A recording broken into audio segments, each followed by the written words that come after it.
Hey, how's it going? Good, how are you? Oh, you seemed muted. Sorry. No, I could hear you fine. I think it might be my side. Let me try rejoining or something.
Hey, Hey.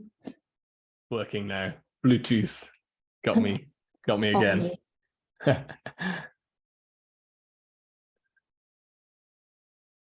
How's everyone doing?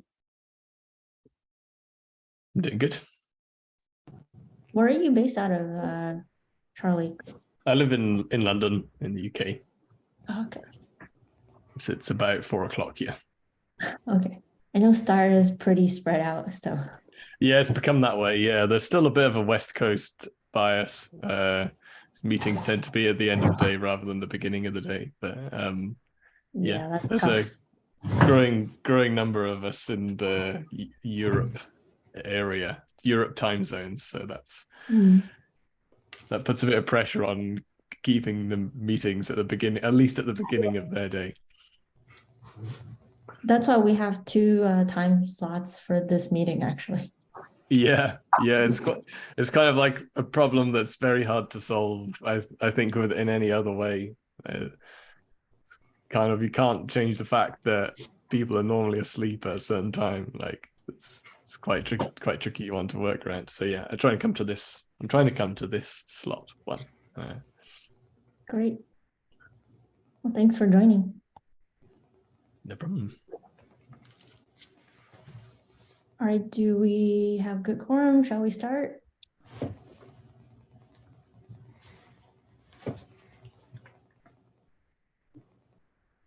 All right, Sartaj, I think you're on the agenda first. Just opening the agenda, 1 second. Oh, okay. I think this is from last week. Yeah, Jacob, you wanna get this one started? Yeah. So like we were discussing a while back about Dapper, or I think this will be true for any other WhatsApp to guarantee the delivery. They will need a state store to consistently and continuously store the states in order to recover from failure, and that will add like bunch of expensive operation, and we wanted to know what people think about this editing.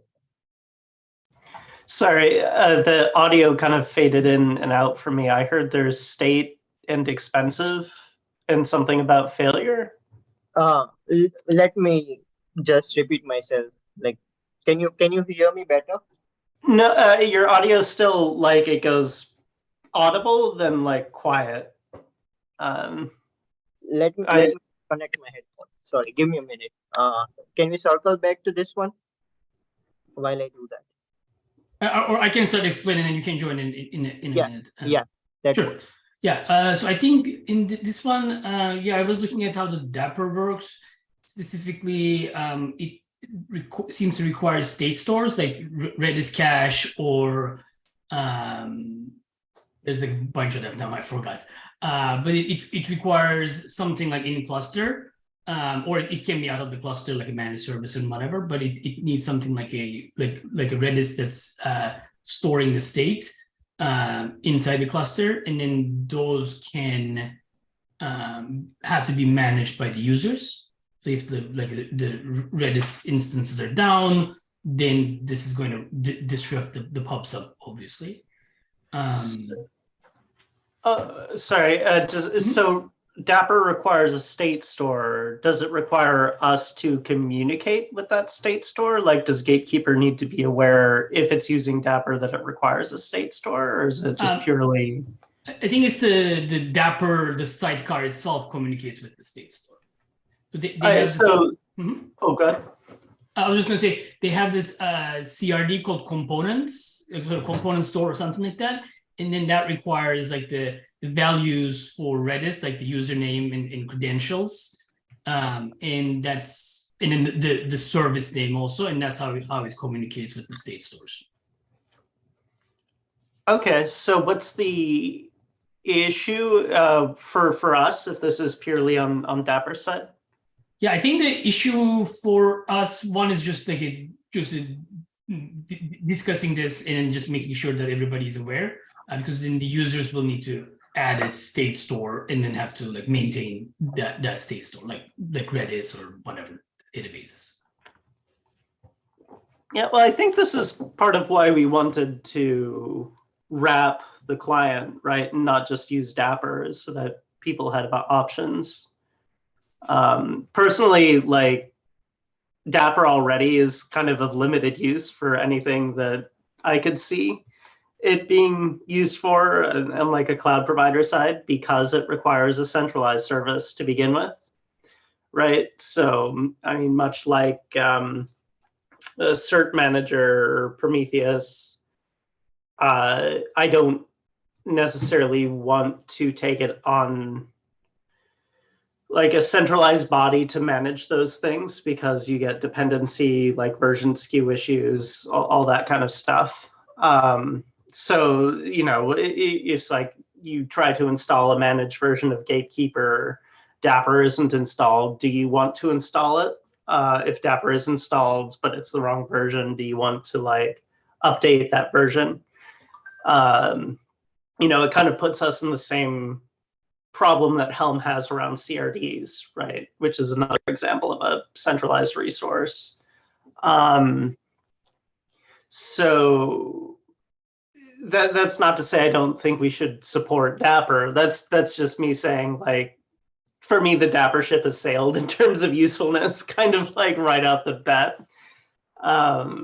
So and users can configure this obviously however they want, right? Like instead of Redis, they can opt for something else, or they can also have no state stores. But I think there is some availability concerns in Dapper, so they don't recommend like no state stores, and then they say it's only for development use.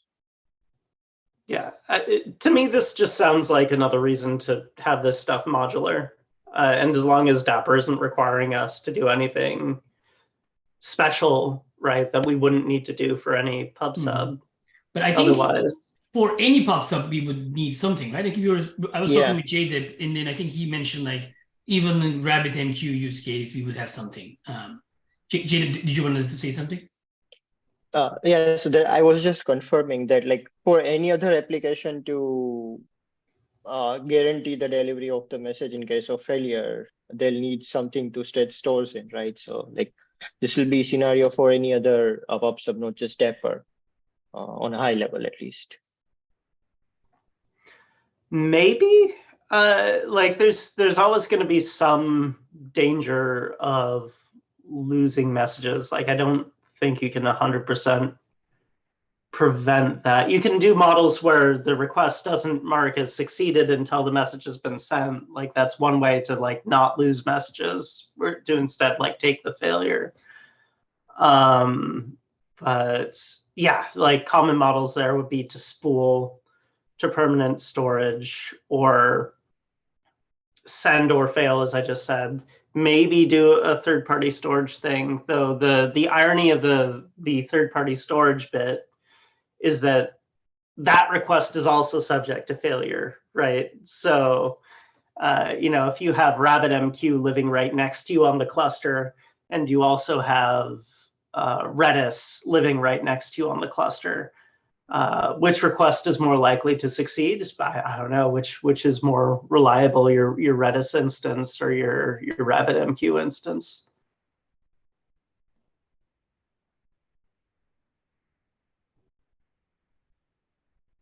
I'm sorry, was there a question?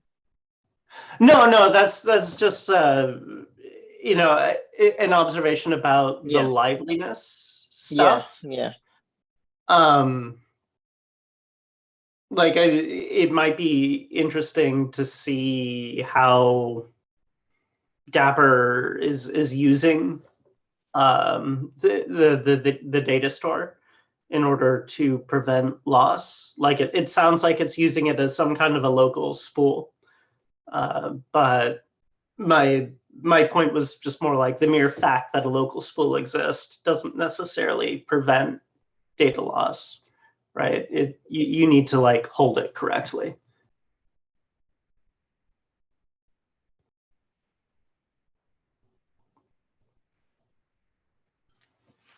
Okay, so so I think what you are looking for is JDIP and Sartaj is just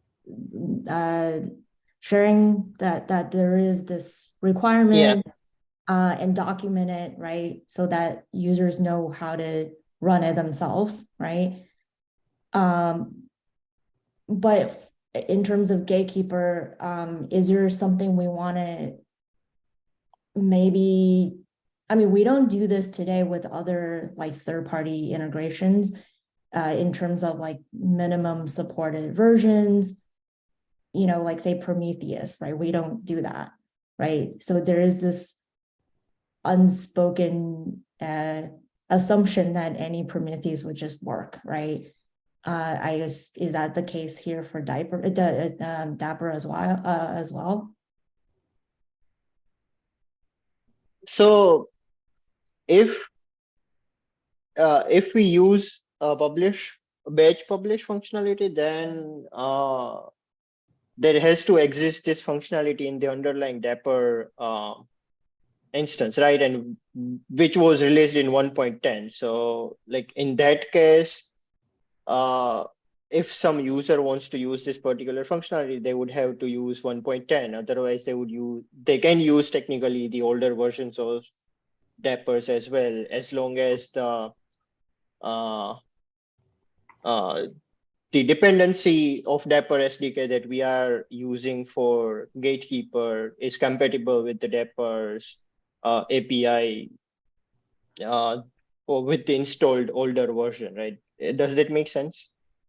Not good. Rita, does it? It does, but I guess what I'm trying to get to is because we're writing this like client spec, right? So if there is change in any one of the providers or PubSub providers, could that impact the client in any way such that, if what we are changing here or not changing here, could it impact the integration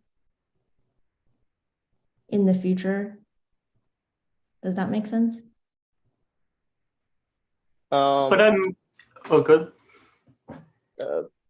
Can you elaborate a little bit more, because like, or any example if you have on top of your head too? Can I try to rephrase the question and let me know if I get it wrong? So I think there's like a couple of parts to this question. Like, one, does this change how we're communicating? We being Gatekeeper are communicating with Dapper at all? Right? Like, does a user before this feature do anything different than a user after this feature in order to leverage it? Two, if it does change anything, like there's a different REST protocol, there's a different client wrapper we have or anything like that, does that change our abstraction layer that we wrote such that we need to like be aware of and do something to handle that. Either set a minimum version of Dapper we're compatible with, Right. add a new abstraction layer, or just have two separate drivers depending like what version of Right. Dapper you're. I was thinking more of the latter one that you just said. I mean, I don't think could be major changes that changes the contract. Hopefully not. Yeah. But it I does agree on make that. me, but it does make me think like, you know, it's not like we're gonna continuously test new versions of every pub sub provider there is, right? Yep. So I think it's sort of best effort. Like, you know, we say we tested with this, so we think anything after this version will work. But if not, you know, we'll deal with it when it comes, I guess. I mean, this is similar to Kubernetes, right? Like we say, hey, this is minimum version is 1.16. Yeah, but we actually test it, right? We actually test it every time. But this, we don't even have it in E to E, right? So if it breaks, we don't even know. Yeah, I think so we would have it in the E2E, but it's just one version. I mean, we could just do latest. are we talking a lot about something that is a non-issue? From my perspective, like, because the user is installing Dapper, we point them to the Dapper docs and say, do whatever Dapper wants you to do to get a running instance of Dapper. We'll talk to it, but we can't tell you how that works because we don't run Dapper. And then unless we need to do something special to support these Dapper features, right? We're special meaning allow extra configuration knobs outside of the driver, because again, the driver provides its own configuration knobs for Dapper if we wanted to, right? But like say per request, you say spool this or don't spool that, or I don't know, wrap it with some special feature X or Y such that it makes it impossible for our current abstraction as written to wrap requests to Dapper. Then, you know, if any change lives either in the Dapper installation process or inside of the driver, then it's moot, right? Like the Dapper driver handles talking with Dapper. Yeah, all I'm saying is we just need to document, here's the version that we tested with that works with the contract. That's it. Right, for the Dapper driver. Sorry, go ahead. Yeah, I was just agreeing with Rita. And I think we would add to E2E, right? Like it could be an optional one, but we would add it. We have E to E for other third-party, sorry, not third-party, for other integrations, do we? Like, do we? No, we don't. I mean, we do check like the things like the metrics and stuff. Right, we check that the metrics exist by Right, hitting we the don't stand endpoint up directly. a Prometheus thing, do we? Not that I remember. No, we don't. But we do check the gatekeeper's Prometheus endpoint. Yeah, but that's different, I mean, right? Yeah. Yeah, I can see that. Yeah. Like, and that's kind of where I'm getting at is if we're not going to test it, we really should be like very clear, like here's the version we last time tested with. And, well, you know, oh, sorry. So how about this? We're wrapping a Dapper client, right? Why don't we just put the version of the Dapper client we're using? In the code? Yeah, well, in the driver, right? So there's a notion that these drivers are somewhat pluggable. This is a little bit weird because we're building it directly in Gatekeeper. Maybe that's a good reason to, if this thing takes off, like reformat that in the future, because then you could have like solid test suites for drivers. But in the interim, really what the driver code is doing is it's calling out to some pub sub client, right? In this case, the Dapper client. And presumably the Dapper client's tested, right, and versioned. So if we're making the right calls, and we could create like a mock client to make sure we're making the right calls in terms of testing if we wanted to, we say like, here's the client that we're using, and look up what versions of Dapper it's compatible with, if that's an issue for you, right? Because just like kubectl has a version scope, what is it, like plus or minus 2 versions of K8s or something like that. I mean, Dapper, maybe just like a any log, kind of, maybe what's just that? maybe just a warning in a log file in the log or something. That's it. Oh, I was only saying documentation, sorry, and Yeah. and E2E, that's all. But you bring up a good point. Maybe just return a warning if we see the version is something we haven't tested with, just as a FYI kind of thing. What do y'all think? If I that's, mean, I'm totally fine with that. Yeah, that's totally cool. But I was under the impression that we would also add an E2E for this one. No? I mean, it would be like a separate one, not part of our thing, and it would be optional, but I'm not in love with creating a bunch of like third-party installations as part of an E2E. Like maybe I see why. because I mean, if it breaks, then like, we also don't test our code, like our pub/sub model, because there's nothing else to test with. well, that's where a mock client could come in handy, right? To make sure that at least we're calling the right function in the right way, but leave it up to the client to do the right thing after the fact.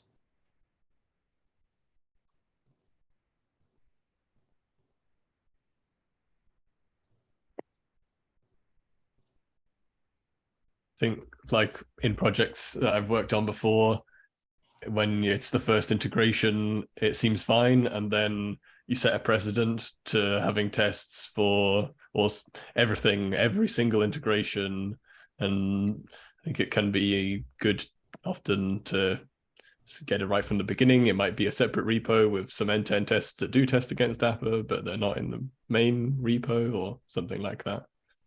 They probably should be end-to-end tested, but maybe somewhere else. Yeah, I like the idea. I'm not saying we should do this off the bat because it seems like a lot of work, but of drivers living in their own repository.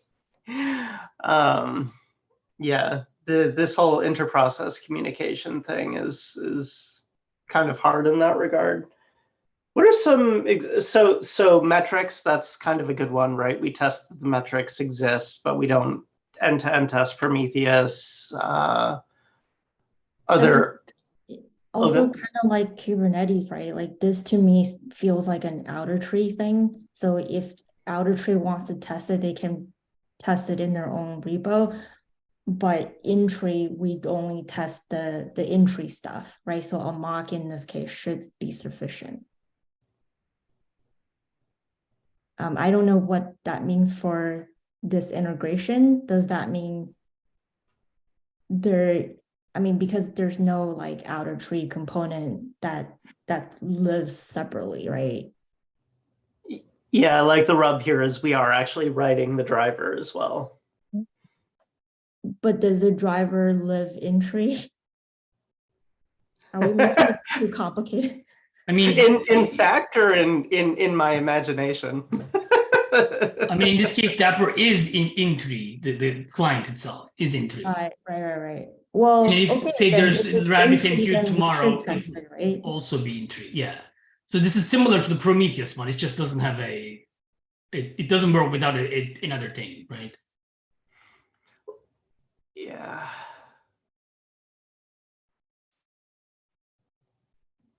I mean, can we get the raw output without Dapper? I don't know if this was. Like we could create a mock Dapper server. Yeah. This is where I'm like, you don't want to rewrite Dapper. Yeah.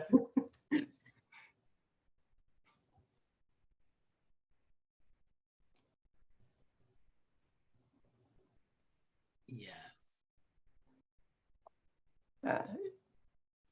Because that's why I was saying I was under the impression that we would write an E2E because this is empty. Yeah. Okay, that makes a lot of sense. That's why I was like, okay, so it is in tree. Yeah, because if you had another one like Prometheus that just does like something that doesn't really need another component, then we could do it, but we don't have anything else like that. But like, let's say tomorrow there's another pub sub driver. Like, how are we gonna test that? So we're adding all this stuff to the E2E.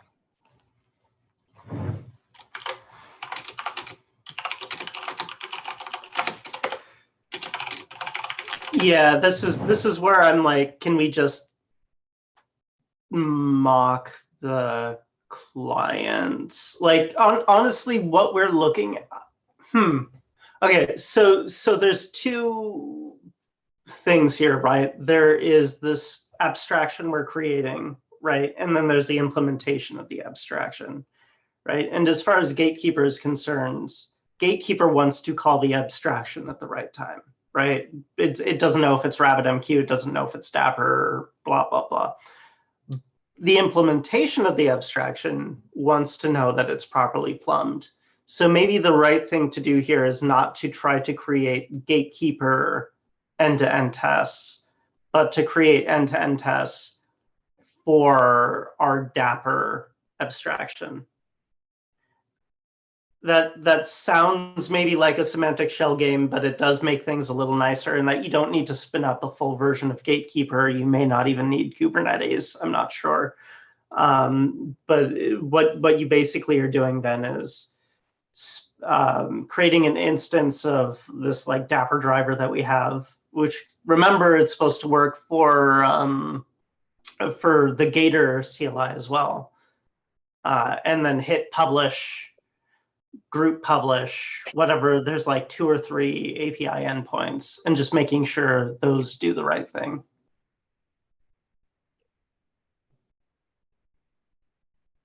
Or could we, I mean, just another suggestion, like, could we create another repo just for the pub sub providers? Kind of like the external data stuff. Just Yeah, I was another, thinking like that too, yeah.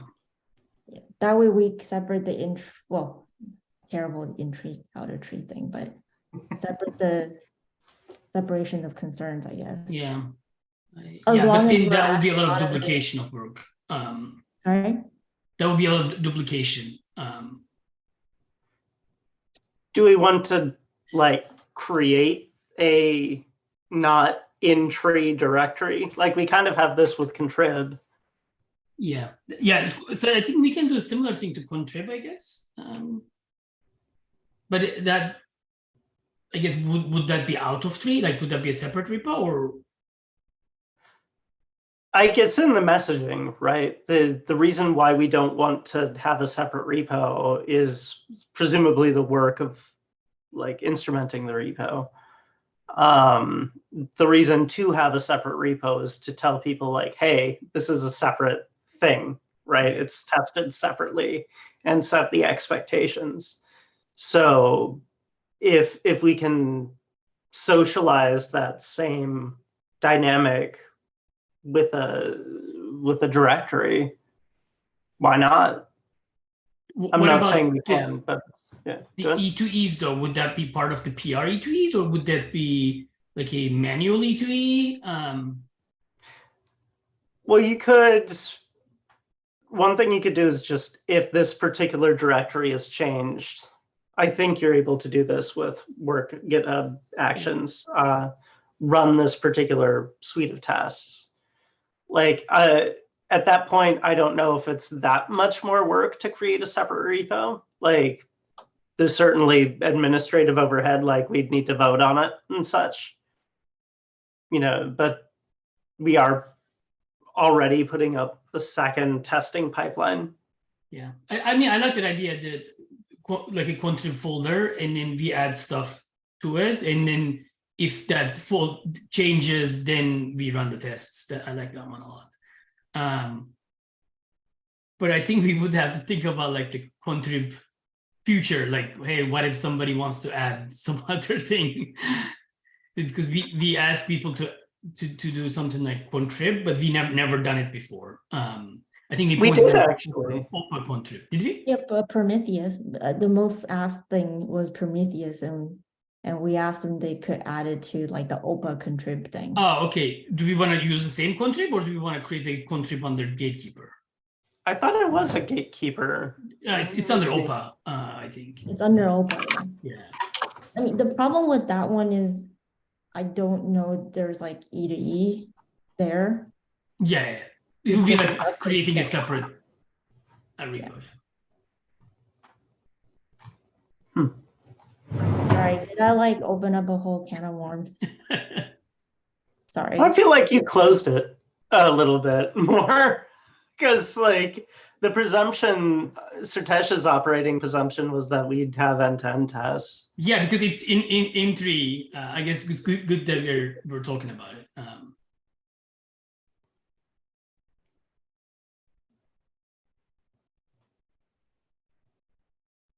So are we more or less like, okay, it sounds like the figuring out the details around the contrib is the next step for this, right? Like when I say contrib, I'm talking loosely, like figuring out how to get that kind of not in tree thing.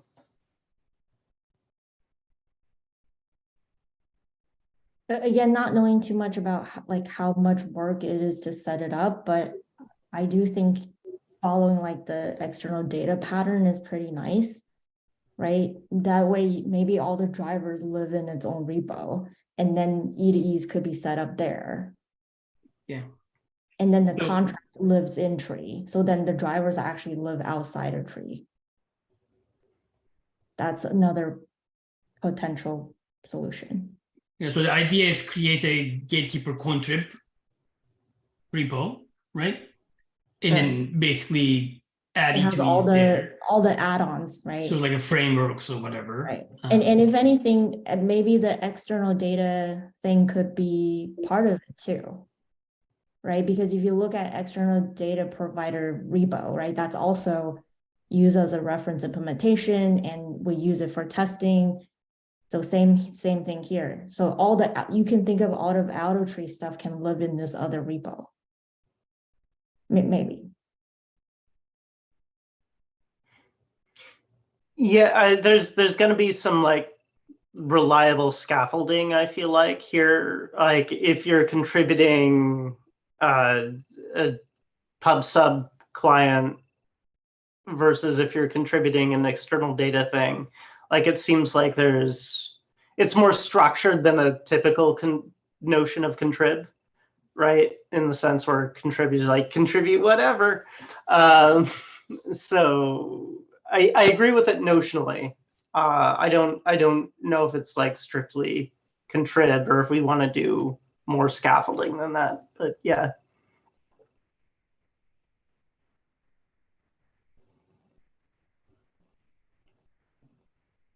Okay, should we come back to this after people think about it a little bit more? We're like halfway through and we have other things on the agenda as well. Yeah, sounds good. Okay. All right, Tyler, all yours.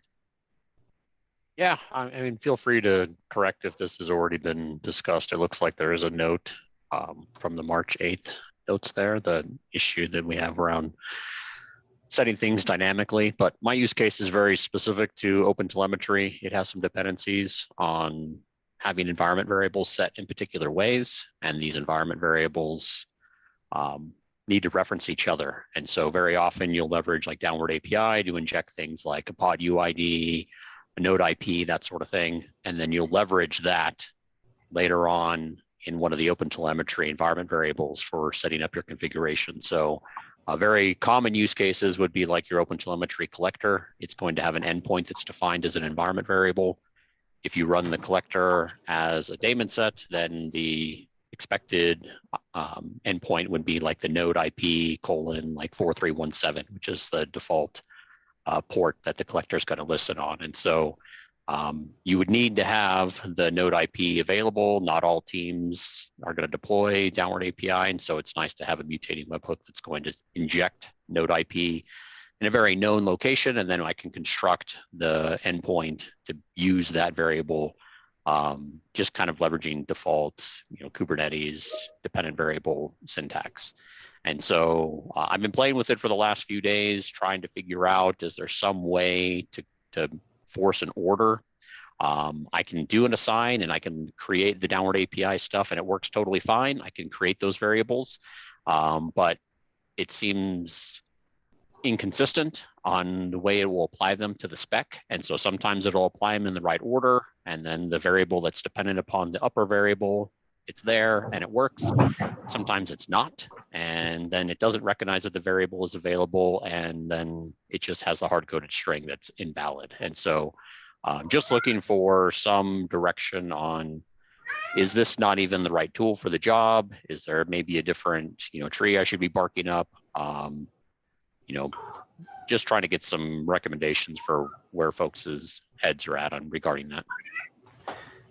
Yeah, so I'm trying to. The thing I lost here is the where the order starts to matter. So you're using the downward API to inject a variable name. Correct. That is then used by a subsequent mutator. Is that what you're saying? Yes, that's exactly it. So what ends up happening, if I was going to create my deployment from scratch, I would just control the order that I added the environment variables, and I would leverage downward API to create the node IP one first. And after that one's available, I would then define in my deployment that I would use that node IP variable, whatever I called it, in the subsequent variable name. And so the syntax is like $ parenthesis, name of variable, close parenthesis, and it allows you to reference previously defined environment variables in another environment variable. So again, this pattern is very common within OpenTelemetry. You use it for defining resource attributes, you use it for defining collector endpoints. There's a variety of reasons why you would do this sort of dependent variable syntax. But it's super redundant. It's annoying that every single team that deploys to a cluster, if they don't define their variables the correct way in their own YAML, then it's not going to be configured correctly. Their traces aren't going to show up. Their metrics aren't going to show up. Their system's not going to work the way they expect it. So really, every single container that gets deployed inside of the cluster should have these environment variables set up the exact same way. They're very well defined. It feels like having something that is part of a mutation is the right solution. It's just that I can't get it to work because the order the mutations execute for Gatekeeper are not consistent. And since they are setting different variables in different ways, it doesn't work reliably. So if I could control the order that they execute in, then this would be a fantastic solution. Yeah, so order can be controlled. I'm just still trying to dig into the failure mode just to understand it a bit more first, though. Just to prefix, there is an answer to your question. So how Gatekeeper works for mutation is all mutators are applied and then they're reapplied until there's a steady state, and then it responds to the API server. So in the case where these things are applied out of order, what does that failure condition look like for you? You're saying there's some static check that happens where it says missing variable name? Or... No, so I mean, if you look inside of your container spec, so if you just describe out your container and you look at your environment variables, the order of those environment variables matter. And so if you see GK, this would be Gatekeeper pod UID, is defined after the thing that wants to use it. And so OTel resource attributes wants to use GK pod UID. Now, this is stupid that Kubernetes allows it. It sees the $ syntax and it's like, oh, you just want to have a variable that's called $ parenthesis. No, I don't. I want a variable, and that's a placeholder. I want you to inject the value of GK pod UID there, but it doesn't do that. It will just give you a hard-coded string $GK pod UID, which is not a valid pod UID. And so it needs to be defined. It's a stupid functional requirement that it needs to be defined first. It's not smart enough to know, look at all of my environment variables and find one that matches this. It will only do it hierarchically, top down. So if you don't define GK pod UID first, then when you come time to use it, it won't be in scope and it'll just be a hard-coded string, which is useless. So it actually has to run first. It really, really has to run first, not eventually run. It really actually has to run and apply that to the container spec first. Otherwise, it won't work. Wow, so this is an ordered dictionary when YAML doesn't really have that concept. Good to know. Yeah, so the way you could do that in Gatekeeper right now, it's not like official, but the order of the mutators is defined by the name.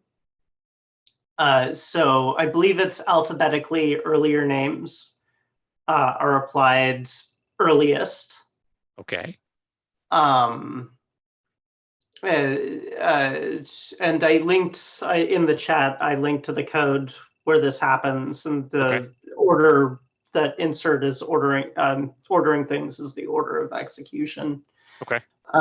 There was some discussion earlier on around making it more explicit, right? Where maybe you could have some sort of like higher order sort key, like, I don't know, precedent 0, 1, 2, 3, blah, blah, blah.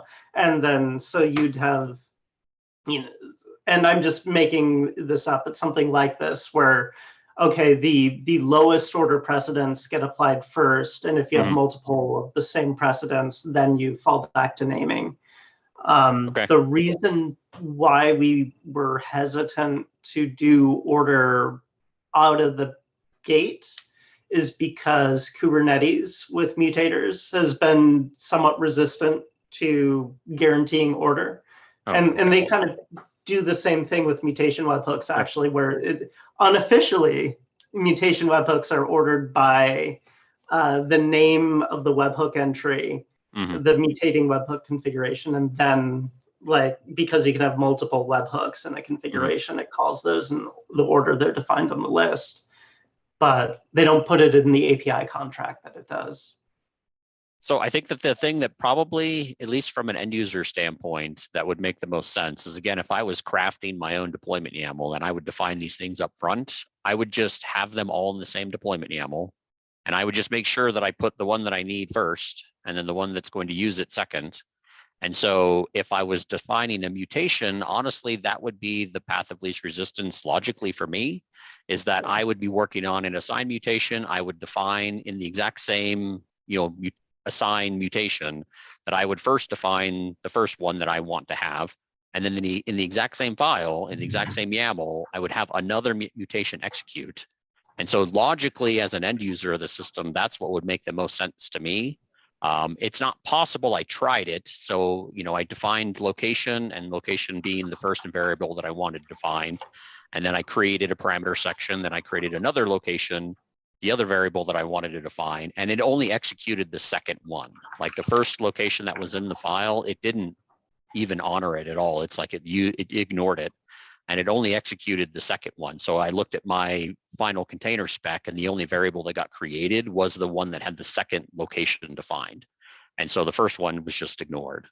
And so again, for me as an end user, what would be most logical is I'd look at my, assign YAML. I would create, location variable first one, set the parameters, set the values, do all that stuff. Location, do the second one, set the parameters, set the values. And then from there, I'm really like, I can just look at it and know what order it's going to happen in, because it just says it directly inside of the definition. So I'm obviously that's not how it works today. But again, as a customer that's leveraging the tool, that seemed like the most logical thing that it would do, is I would define multiple in the same configuration. Yeah. This is something that I just linked to an issue where there's other use cases kind of like this too. You could think of like volumes and volume mounts. Yep. It's not like order dependent, but it is like you want them to both either be ingested or not ingested. You don't want any kind of like halfway thing. And yeah, so the notion of like a higher order object that wraps multiple mutations and has an order associated with it. The thought is there. Sure. There hasn't been work done on it. Okay. Yeah, I'll definitely attempt the naming convention one that you provided and make sure that that's going to work for me. So, I mean, in the interim, I think that's a completely reasonable workaround, as long as we know that's how we need to get them set up. I think that I can work with that. And then I'll apply my, I've added my use case. to one of the other GitHub issues, and I'll take a look at the one that you just posted in as well and see if, adding in my, use case to that one also makes sense. So cool. Yeah, and there might be some, I was just like trying to find the first one. It might be spread across a couple of issues, but this one is the multiple mutators ingested for the issue I've linked. Cool. I don't think we have an issue specifically about multiple locations in one mutator though. Right. Well, this would this would not be like how do I describe this? This is a mutator that wraps mutators, right? So it would be multiple assigned mutators in one resource, right? Right. At That's least exactly what I'd logically. like to do. Yep. Right. Yeah, I think that if I was able to define multiple assigns in the same resource and then be guaranteed that the order that I define them is the order that they're going to run in, that would be a totally reasonable solution to the problem. Right. So it doesn't have to be multiple location necessarily. Well, yeah, I mean, if there's separate resources, I mean, if there's separate assigns running the exact same thing, I feel like that would cover any scenario that I'd ever come up with, because that individual assign would have all of its own properties available, location, parameters, matches, basically anything. And so I think that is actually more flexibility than I need. And so I think if we did provide the capability to be able to do multiple assigns in a single resource, it would cover my scenario for sure. And then syntactically, it's like trying to avoid boilerplate if we can, right? Because like stamping out a bunch of assigns is very verbose. Right. Cool. So you're going to have that available for me, what, like next week or something? Well, it's good to know there's signal for it. Sorry, go ahead. Yeah. No, I think that this is, I think you've given me exactly what I needed to move forward. And like I said, I'll keep an eye on that existing, GitHub issue that you mentioned and add my scenario there. So this is very helpful. Thank you.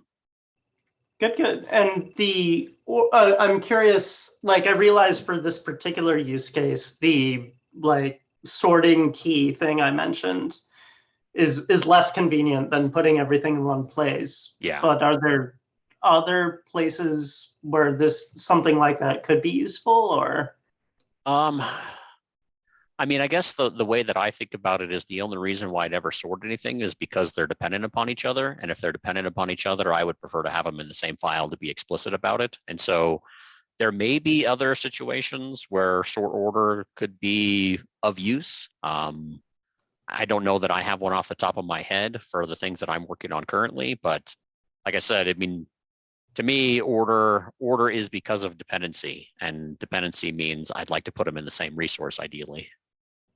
Gotcha. Yeah, the other reason for order would be to determine who wins, right? Like that's a good point. Sure. If you're setting image pull policy and adding a sidecar, you always want the pull policy to happen after the sidecar, or not if you want the sidecar to have a different pull policy. Sure.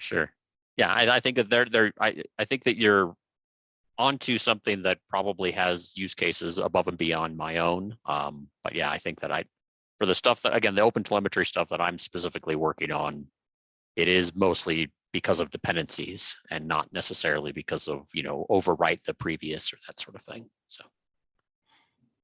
Yeah, and that also implies the other interesting thing though about the variable stuff is, as I said, YAML doesn't have the notion of an ordered object or an object with ordered keys. So if we just what are we using for the? Okay, well, so I mean, what it sort of does. It sort of does, because that's exactly how the interdependent variables work. Right, That's precisely how they work. Yeah, and I think Kubernetes has some custom serialization, deserialization here, or maybe I'm wrong. I'm pretty sure about the YAML spec part because I looked into this at one point. And because this is a Kubernetes thing, this is not like arguing with that. This is the situation you're in. This is just something for, I think, us to be aware of, that if we parse this thing and then the keys are randomized because like a Golang map doesn't set key order. Right. Okay. Yeah. I was confused as to where you were setting these, because like a pod spec, the environment variables is a list. So like, why is this? It's for the container, actually. Yeah. Okay, but the env is a list of like name and value. So I assumed that it's like things are being added to that list in the wrong order. But I'm confused as to where this discussion around like the ordering of the map is coming in.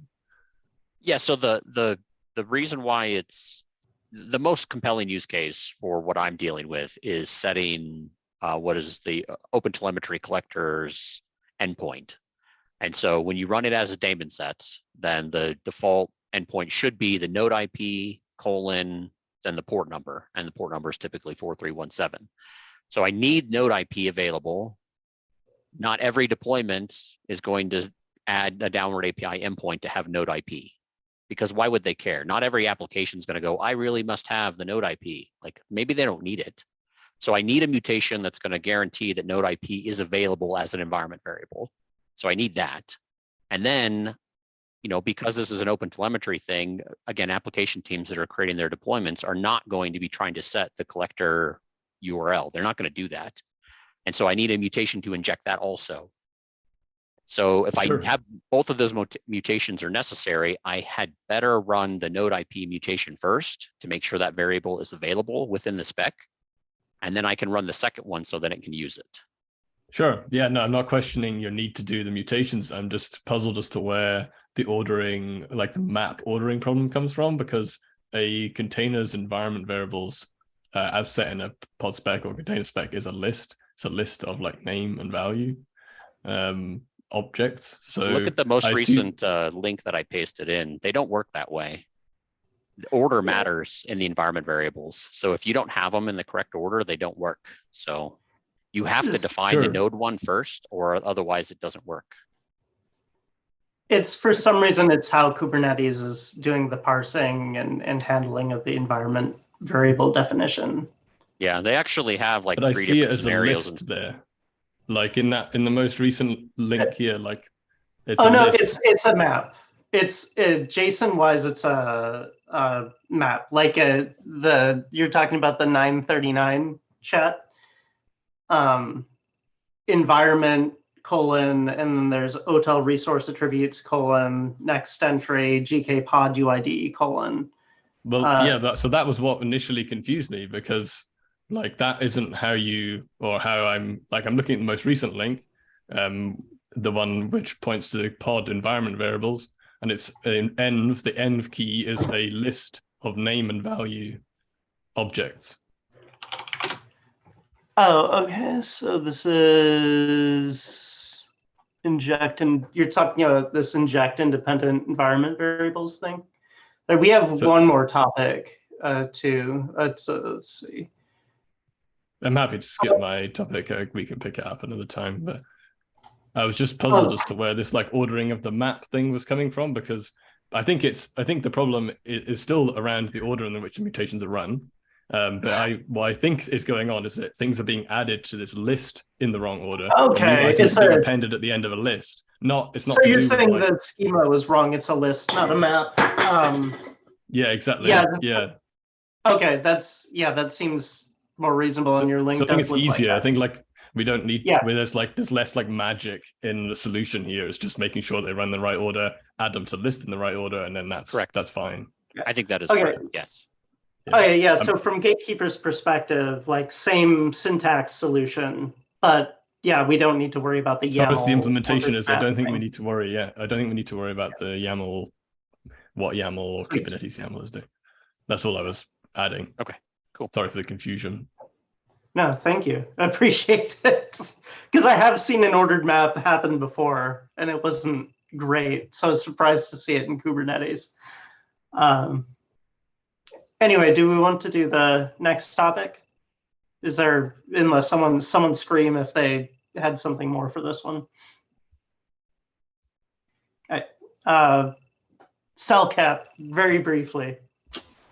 Yeah, so for me, again, I'm haven't done much development on Gatekeeper. I'm just repackaging it and delivering it for Red Hat. But I'm hoping that will change this coming year. But my question is, and I try to watch recordings. Thank you for posting them on YouTube consistently. With the upcoming, and how do I pronounce it, CEL or CEL? CEL? I've heard CEL always. Okay. So with upcoming CEL, I'm curious what Gatekeeper's role will be in that environment, and if there are any supporting documents. And this is mostly so that I can help answer customer questions that arise. Why do I need Gatekeeper? If only there's a KubeCon talk about this. Just kidding. Oh, it burns so good. We were gonna do a KubeCon talk about this. We were gonna do one, but Someone You could wasn't still do one. approved I'd watch to it. travel. no, What's that? No, there's no talk yet. But we were gonna do one. Sorry. Go ahead. Yeah, so maybe we should write something. But there is a thought here. The first feature gap thing is the cell cap doesn't do referential analysis at all, right? Or referential constraints at all. So if those are a requirement right away, you're going to need something at least in addition to the cell cap. There's also the way and I'm involved in the cell cap, by the way. So the way these resources are being designed for the cell cap, they're sort of intended to be orchestrated by these third-party projects like Caverno, Gatekeeper, blah blah blah. Not to say they have to be, but that's sort of the inciting notion for their design. And the way the resources are designed, they map pretty well onto constraints and constraint templates. So another thought is that Gatekeeper, you can write your constraints and templates in cell cap format. Really, it's the templates. The constraints would just go along for the ride. And what that would give you is also shift left enforcement, because the cell cap doesn't have anything like Gator test, as well as audit, right? Because the cell cap won't have audit. And Gatekeeper can also manage the existence of the cell cap resources for you for admission purposes, right? So Gatekeeper starts working kind of like a controller. And this will be particularly helpful, I think, in the transition period, right? Because as people are upgrading their clusters, it's going to be a time where some of their clusters support the cell cap, others are too new or are older and won't, right? And so Gatekeeper can provide for those older clusters like a polyfill, right? So you can enforce using embedded enforcement where possible, enforce using Gatekeeper everywhere else, but you still have a single pane of glass in terms of how you are managing the expression of your policy. There might be more. So let me ask a question. So in the two different cluster versions, right? One supporting cell or having it enabled and one that doesn't. Are you saying will the cell constraint template, will it be written? So let's say I have a cluster that supports cell, right? And I'm a customer and I write the cell enforcement constraint template, right? Mm-hmm. Will Gatekeeper you pick that up, notice it, like, hey, once I install, and then I install Gatekeeper, will be like, hey, there it is. I'm going to start adding it to my audits. Yeah. So the idea would be just like how you could put Rego in a constraint template, you could also put cell source code in a constraint template. And the exact shape of this isn't determined yet, but Gatekeeper would then be able to evaluate that cell directly, right? That's how you can get the Gator test to work with cell, how you could get audit to work with cell. But also you would have enough information in terms of like how those templates were written that you could construct validating admission policies or policy definitions, sorry, is the CellCap term, like all those CellCap resources, such that the API server can do the enforcement where it knows how. Got it. Okay. Yeah, it would be fantastic to watch your not created yet presentation. Max, do you mind if I put the CFP here? No, not at all. That way, at least Thomas can read about it. Yeah. What do you, let me just share the link.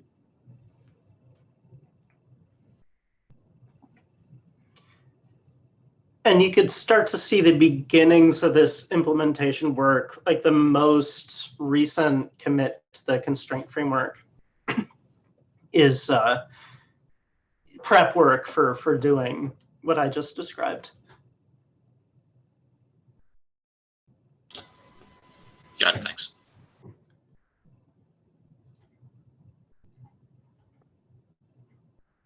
Okay, I gotta drop, but thanks everybody. See you later. Thank you. Good to see everyone. Thanks, folks. Bye. Thanks.